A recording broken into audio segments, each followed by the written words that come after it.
I'm Dr. Hanna Chusid. I'm a licensed psychologist and a certified yoga instructor, and I'm happy to be a participant with Sleep ASAP. Before I introduce this week's guest speaker, I'm going to tell you about Sleep ASAP. Sleep ASAP is a new global sleep management education platform established by an international team of specialists in different fields such as art therapy, music therapy, psychology, and neurology. And the team is dedicated to promoting awareness and engaging in discussion about effective and affordable alternative solutions beyond medications for people dealing with sleep issues.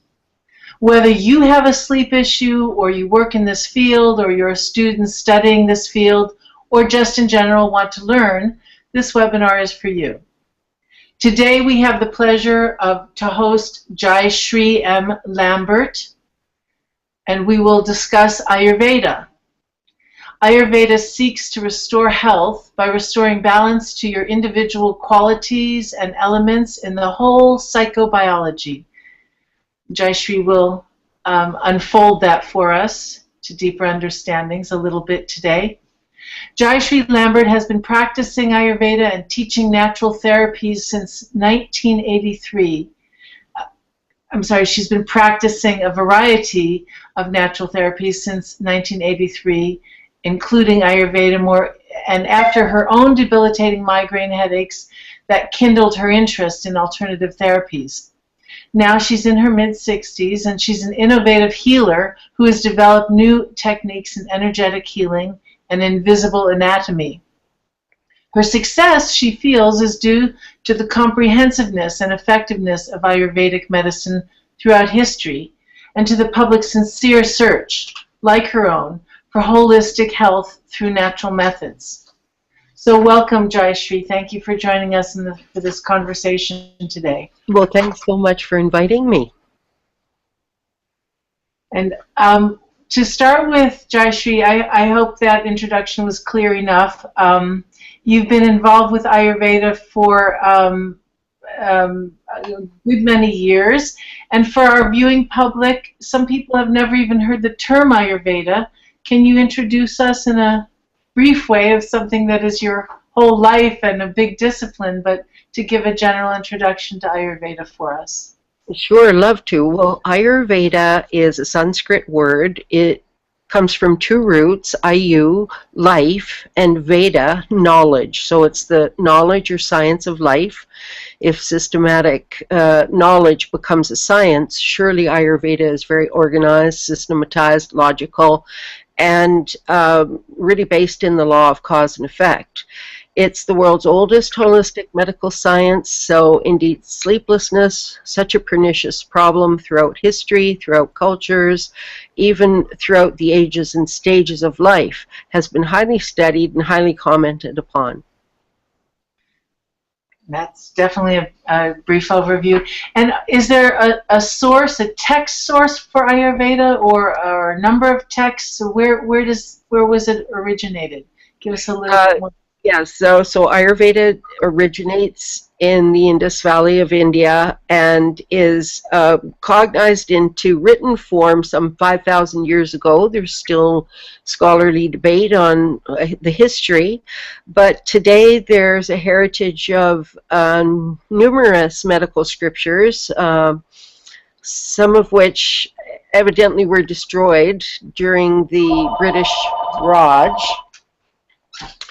And what remains, the Charaka Samhita, Shushruta Samhita, the Ashtanga Hridayam, various scriptures, all comment to some degree or another on this issue, which of course is pervasive and therefore pervades, the discussion of health balance. You're referring to that all these sources comment on the issue of sleeplessness in some way.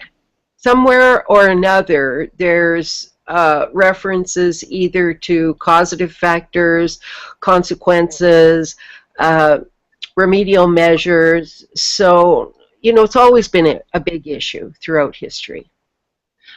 we're going to get to the specifics. I just want to give a little bit more background about Ayurveda, since it's out of the blue for some people hearing about it.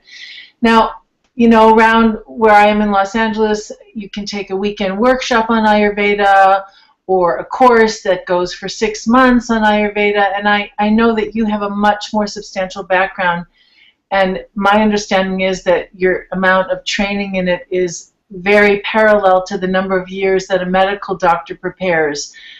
Can you give us some idea of the depth or years of study that brings when I first came to this knowledge, Hanna, I was pretty sick myself. I had headaches, migraine headaches, so I really had a very pervasive imbalance in basically all my systems, and set about an apprenticeship. I found a wonderful teacher, Dr. Vasant Lad, who's responsible basically for everything we're about to share today, most everything, and stayed with him about 12 years in personal apprenticeship, of course along with other students. And still today, some 30+ years later, I still remain as a beginner student, coming again and again to learn more and more. Ayurveda, being the science of all of life, is of course vast and deep. But these basics, sleep, appetite, elimination, these 3 basic interests of an Ayurvedic practitioner are, always the focus of a consultation. Okay, so can you tell us what happens if I found an Ayurvedic doctor, and let's say I'm having sleeplessness, and I went to a local, somebody who presents themselves as an Ayurvedic consultant? What goes on? Do I disrobe and they listen to my heart with a stethoscope, or what happens in an Ayurvedic consultation? Well, I'll speak for what happens when people come to see me, because each one practices a little differently probably, but I ask that people invest in their preparation by outlining their concerns, their health history, and their daily routine. So history includes some family reference, and typically we'll, from that starting point, understand where we need to go regarding outcomes to eradicate the concerns, and look very much into the food program, lifestyle program, right use of time, and if needed, herbal medicine, supplementation, but we look very much to the food, lifestyle, breathing, walking, talking, awareness in all the detail of life. So you used an interesting phrase. You said right use of time. So can you say what you mean by that, and what I would want to be thinking about when I'm looking at my history or my health history and my daily routine? What are you referring to? Time. It's an interesting question posed in this modern era. What is a daily routine? Because naturally, from ancient science, from Ayurveda, the daily routine, dinacharya, the mastery of each day, making the most of each day, a sort of an ancient carpe diem, if you will. It's to understand, what is the best optimum time to awaken, arise, do the morning practices, and when is optimum to eat? According to your constitution, what is your optimum work in the world? What are your talents, skills, abilities, tendencies, capacities, so that you always remain in balance and fulfill the purpose of life, which is self-realization, liberation. So what if, so my purpose, and I don't mean me specifically, I'm thinking about, somebody who might present and say, well, my purpose of life, I just need to, make some money to pay the rent and feed my children, and that's my purpose, is to keep myself going. And so what do you mean when you speak of purpose in life? Are you talking about that, of keeping things going? No, purpose in life, it's a spiritual purpose for each one, to know themselves, to know their potential, and their potential is a spiritual potential. So the Vedic concept, and certainly Vedic medicine, Ayurvedic medicine, has that concept that it is the soul that takes on a body, and certainly the body has, you know, four dimensions, so four duties, if you like. One is livelihood. We must do right livelihood. We have to earn our living by our own efforts. And we have to be healthy to be able to do that. But other factors in life, besides using the middle part of life, they used to use this model. 25 years education, 25 years earning, 25 years teaching, or retreat and meditation, and 25 years teaching. So the lifespan was expected that long in an early Well, this is you know, lifespan has varied throughout history, but for, let's take 100 years, our current, you know, really, if our potential, keep in mind that Ayurvedic medicine feels that one should not die by disease, but die instead because it's the end time, the breaths are finished. So this is truly holistic in that you're looking at the physical health, but life purpose, the sense of a soul in the body. So could I benefit from an Ayurvedic consultation if I didn't see myself, I don't see myself as a religious person or even necessarily think of myself as a spiritual person, but I'm really suffering with sleep issues? Could I still benefit, or do I need to adopt this you know, spiritual point of view?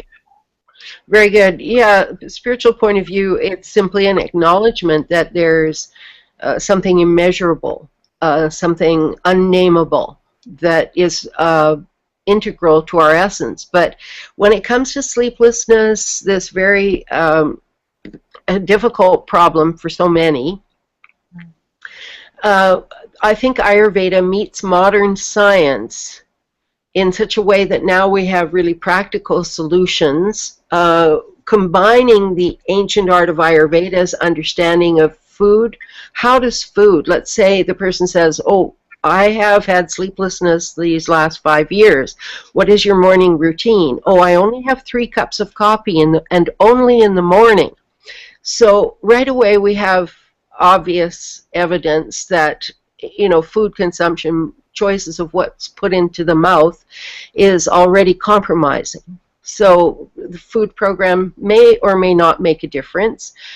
The relaxation practices, yes, they don't have to be taken as spiritual exercises. They can be taken as relaxation exercises, exercises in self-knowledge, self-observation, exercises in breathing, slowing the breathing. These don't require any particular religious context. No. Okay. It's very universal. Thank you. That's helpful. And you mentioned, you know, the ancient teachings refer to, or at least that's how I understood it, different sleep issues, different times of life. And I know there's so many kinds of sleep issues relating to different stages in life and different circumstances. Can you tell us something about sleeplessness from the Ayurvedic point of view, connected with different life circumstances or stages of life? And you know, this, I know we could do a month-long course on this. So just a little bit of an overview so that different listeners can understand that this might relate to their situation. Yeah, good question, Hanna.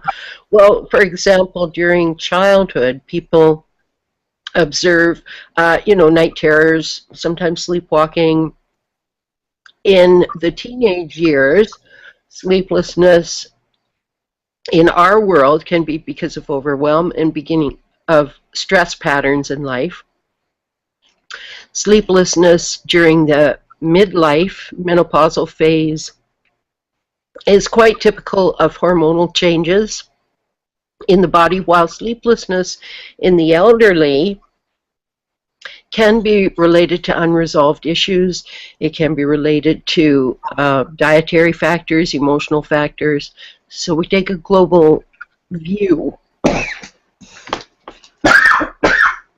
take a break, get some water, whatever you need to do.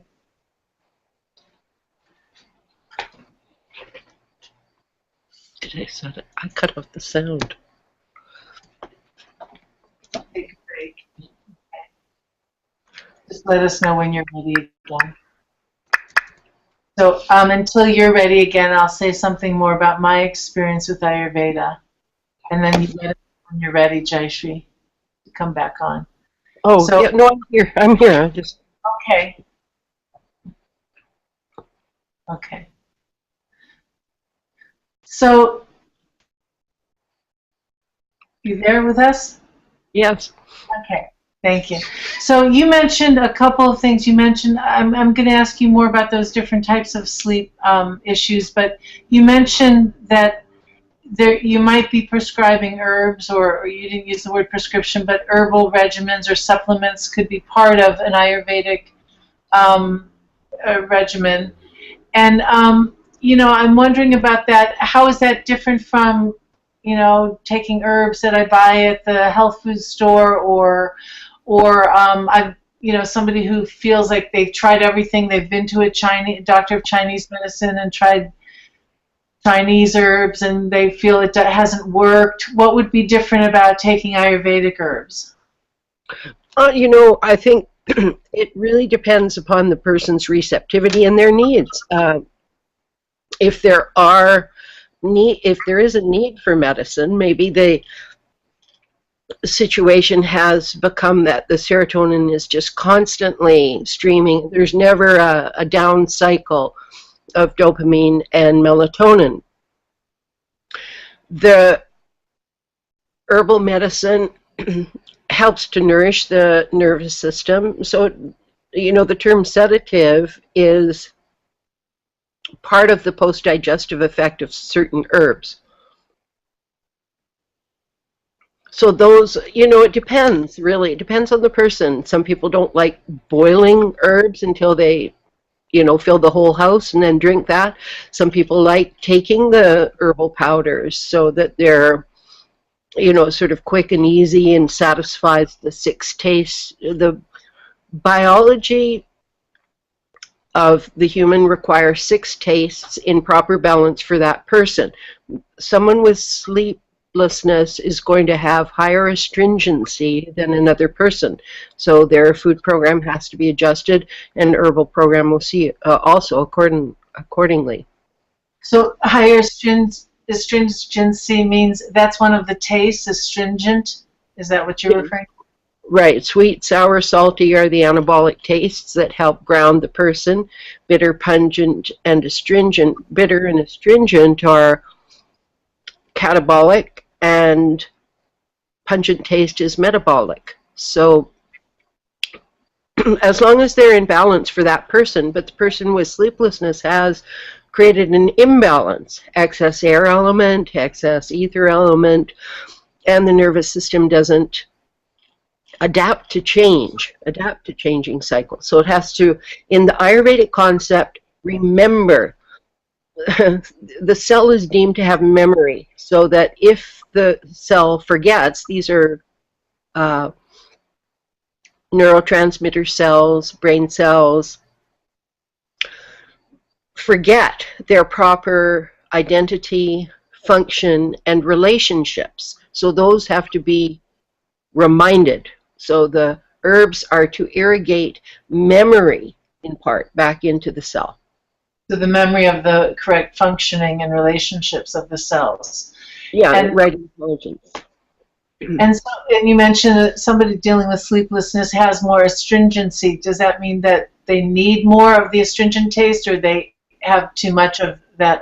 It may be a little excessive. They may have constipation as well. They may have variable appetite as well, all related to the same problem. So yes, what they eat, how often they eat. Eating before sleep is typically not helpful unless it's a food like, say, boiled milk, which has tryptophan. So tryptophan precursors.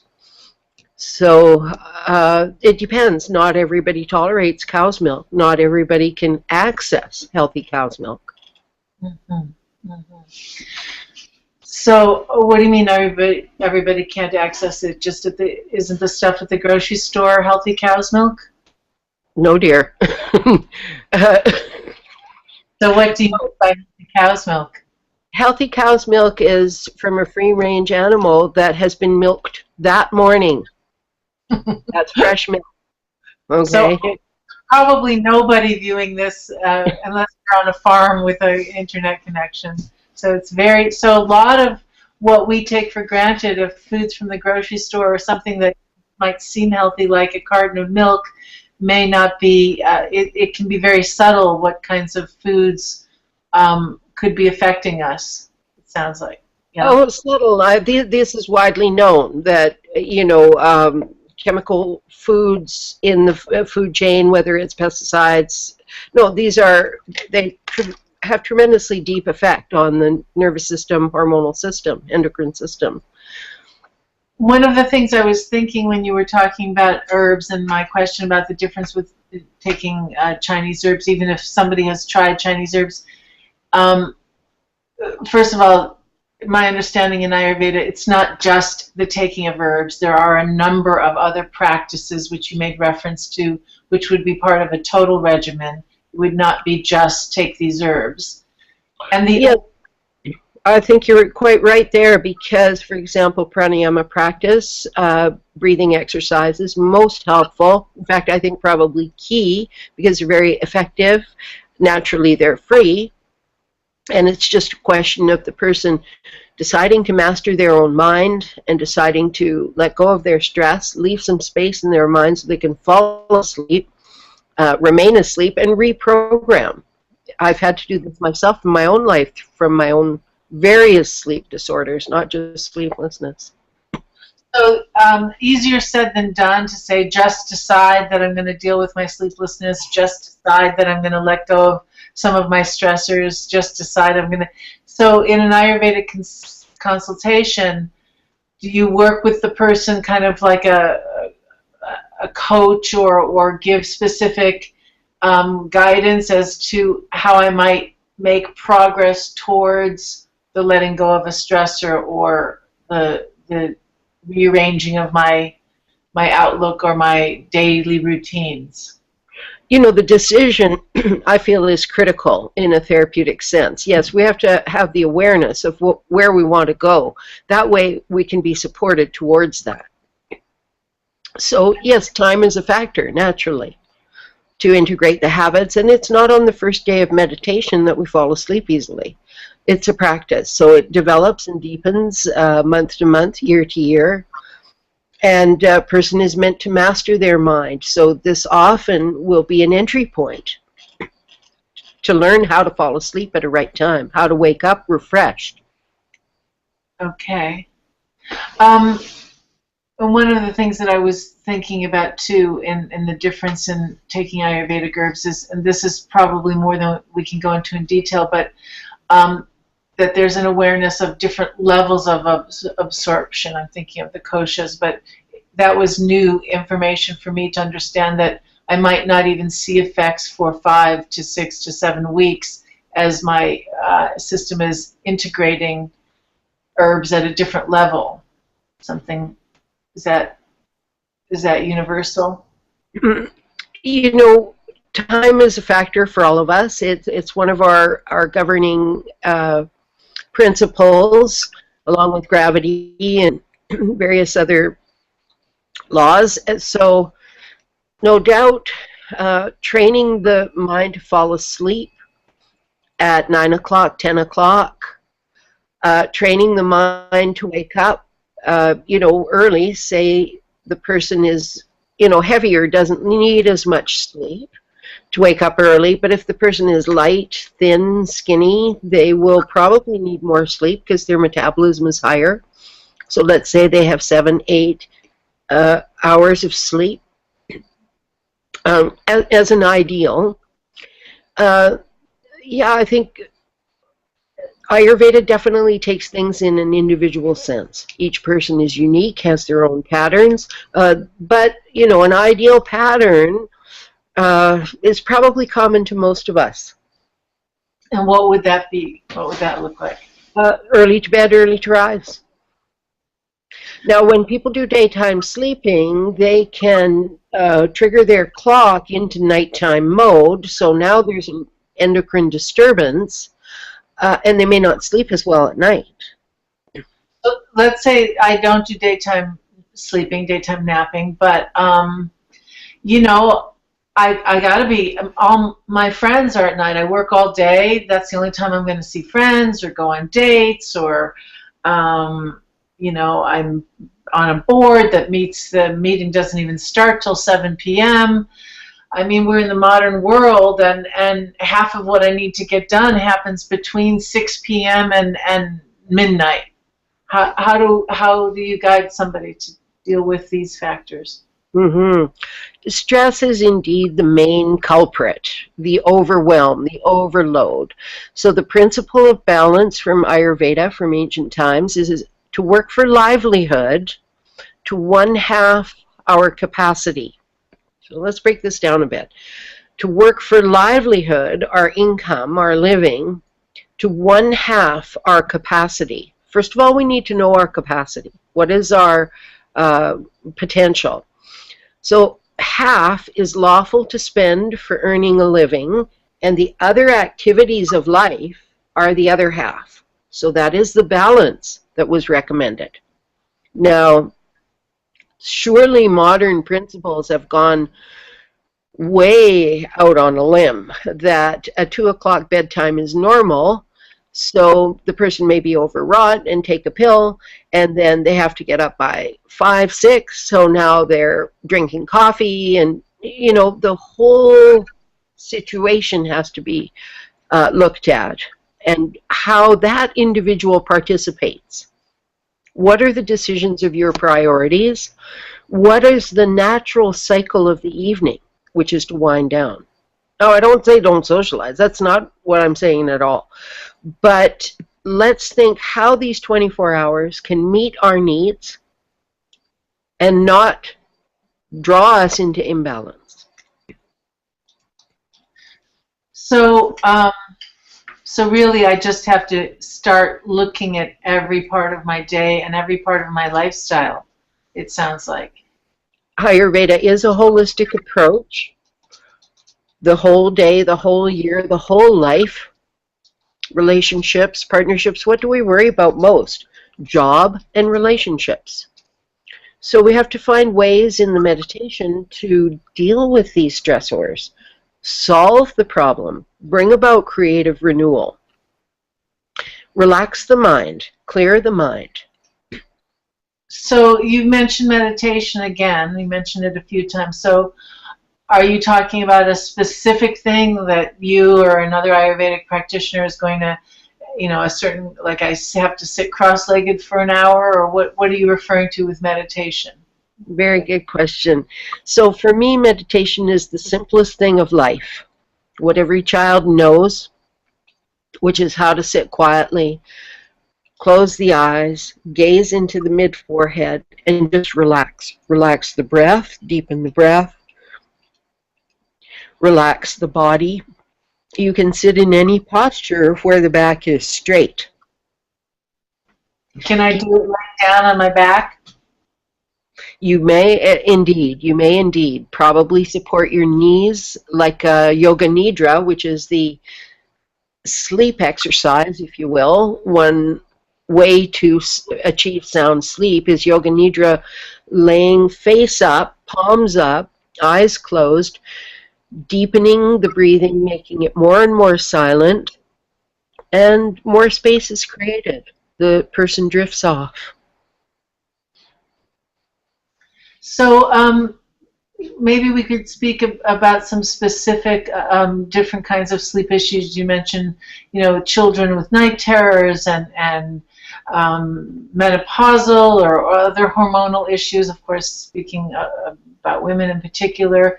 Are there any things that are unique about dealing with children and sleep issues? You know, for ailments of children, we have to treat the parents because whatever the child is mirroring very probably comes from the parental relationship one way or the other. So really we're looking at family dynamics, how to make sure the child's bedtime is comfortable, and how to make sure the daytime is not subject to, um, fear.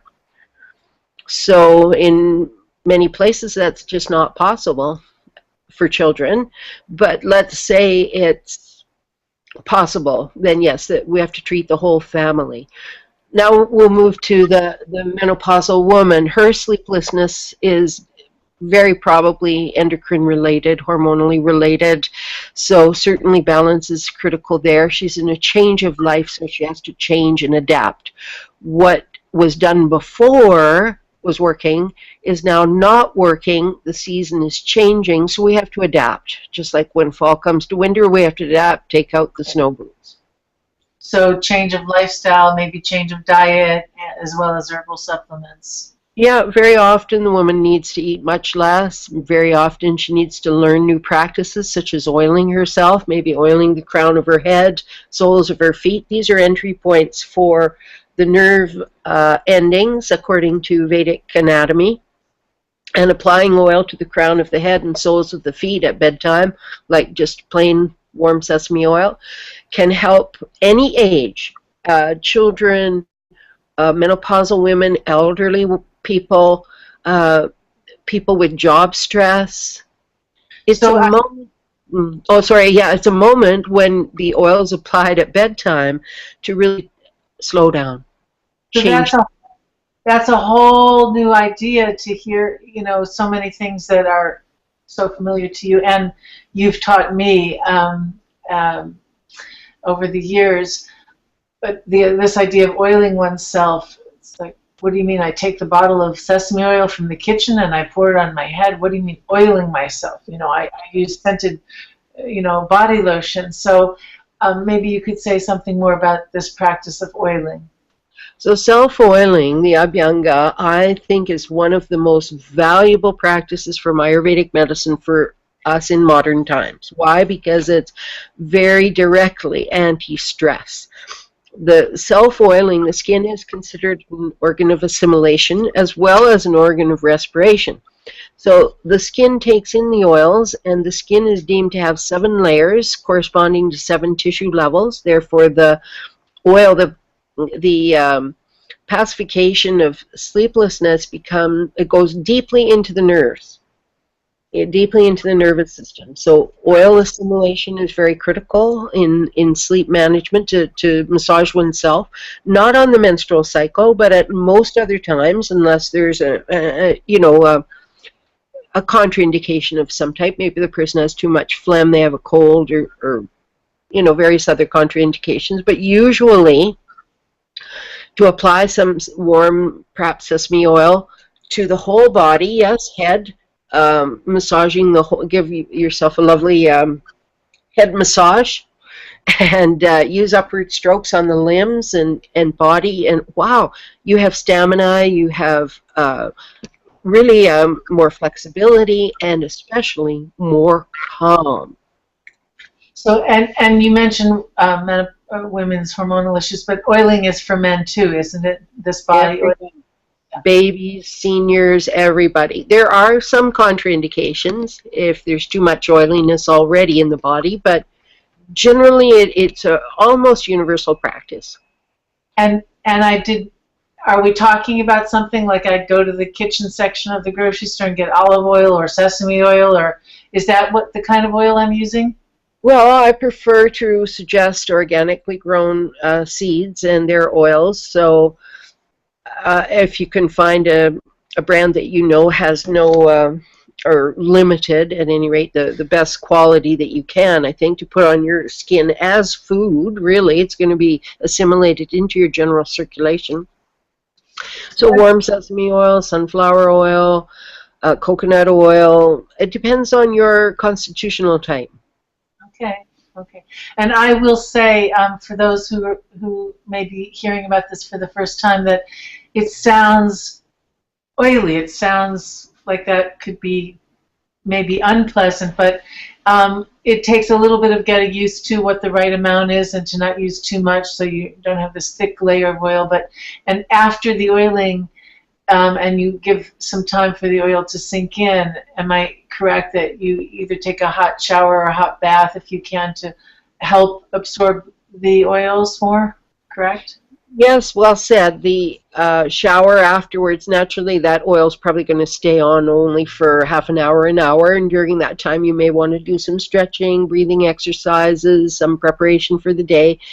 And yeah, when the person showers, usually I suggest don't use soap, just shampoo if you really want to rinse it from your hair, but really makes your hair very soft, and it also, very much penetrates to the bone lining, strengthens the joints. Really, it's fabulous, and especially for the candidate of sleeplessness. Yeah. Oil. Oil, you and I, we grew up with what I call 17 magazine syndrome. Means oiliness is icky.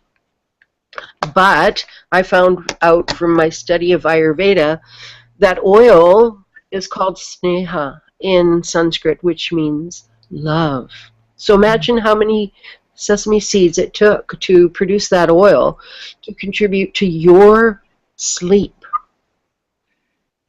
This is such a whole new way of thinking that, this is something that will take a little bit of individual guidance or education for somebody coming to an Ayurvedic consultant, but I'll personally attest that it's really, it's easy to get this positive addiction to self-oiling, and the self-massage is part of it, which actually even has the self-care aspect of taking an extra 5 minutes or an extra 35 minutes in one's self-care routine.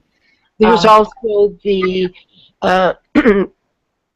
the neurological benefits is the balance of neurotransmitters, the endorphins that are generated. The biochemical changes of self-oiling are, absolutely convincing. Yeah. So I'm a big fan myself, from having learned through you and following that practice. And when I miss days of doing that, I really feel the difference. So we jump childhood to menopause, that huge area in between, and young people have so many pools with education and work and necessity of social life, and maybe even have the most struggles of lightening their schedule with the pulls towards also having a social life. And any particular guidance for that whole, I understand the individual, but can we say something about that difficult time between adolescence and, it's a lot of years till menopause for women, what kinds of adjustments somebody could make that are realistic? I feel I have tremendous sympathy for the overworked mother who just is exhausted and because of exhaustion cannot fall asleep. This person really does have help with herbal supplementation, also adjusting their life to a comfortable, manageable output so that they can accomplish their essentials. So whether it's a student, all right, who's studying, say, till 3 a.m., we want to get that study in during the day. Do the homework first, right after school, and then begin to wind down so that the person gets sufficient sleep, that next day morning they're alert. They can focus, concentrate. Similar for the businessman who has so many projects on the plate, so many people depending on him, so many decisions to have to make that the nighttime seems like the only suitable time. This is why we give a designated time at the beginning of meditation to hear all these carousel thoughts. Same ones going round and round. Stop that carousel at a certain point and just acknowledge that issue. If it can be solved right then and there, very good. The concept of prashna in Vedic thinking is that once the person inquires about something, their response is contained within that inquiry. So this concept that how can I solve this problem, right there they have the answer if they're willing to listen. So at that point they can invite their mind, look, you have been heard. Now you're dismissed until tomorrow. I mean, the person owns this mind, right? They can do this. They're the only one can do this. So they'll dismiss that thought. Yes, it takes little practice, but it's worth the little practice that it takes to do it because the mind's so eager to be unburdened. And then invite it back the next day so that it doesn't feel ignored or whatever. Then the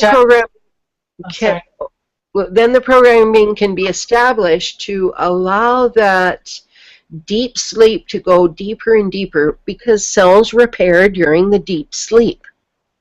So there's no way to repair this situation unless the early bedtime comes on stream. So it doesn't matter who it is, really. Early to bed is still a golden aphorism. Jaisri, I know we've just barely skimmed the surface of this huge and important topic, but I think that this concept that you just shared is a good one for us to close on, and our time is such that we need to. The concept that you mentioned of prashna, that the a response or resolution or insight is contained within the question or the challenge itself. And that's a perfect concept for us to end on, because I think it also refers back to what you said earlier, that the imbalance that sleeplessness indicates, it can be the doorway into beginning the process for not only correcting that symptom, but that symptom is the doorway for reorganizing the life, or rebalancing body, mind, and soul, life purpose, fulfillment, all of those things. So would that be, That's a lovely summary, my dear Hanna. Lovely summary. Well, thank you very much. Last point. We'll have your website posted on our Facebook page and our meetup page of Sleep ASAP, so people who want to reach you or find out about courses from you or consultations. I know that it can be important to have a consultation in person in Ayurveda for a number of reasons. And do you have any last tips in terms of somebody finding resources either free or online, or even how do they find a good local person? What should they look for? You know, our National Ayurvedic Medical Association's website has a directory of people all over North America, some in Europe and some elsewhere as well. So whoever is a member of that professional organization can be found through that. Otherwise, just Google your local practitioner in your town, and some people do phone consultations, distance consultations. It depends. It depends what's going to best meet the person's needs. And no doubt it's ideal to be able to feel their pulse and feel the whole history and prognosis, but that may not be possible. So perhaps we'll post that resource that you've mentioned. We'll post that as well for people to have that the Ayurvedic Association as a good point for referral. And I want to thank you, Jaisri, for joining us, and thank you to everybody who's tuned into this webinar. And we invite you to follow Sleep ASAP on Twitter, on Facebook, and on Google+, and to subscribe to our YouTube channel, which is you can find it under iCanSleep, to find other informative webinars with other experts from holistic fields. Thank you so much, Jaisri Lambert, for your wealth of knowledge, which I know we've just barely said hello, but it's been very valuable. Thank you very much. Lovely to touch base together, my dear Hanna. Bye for now.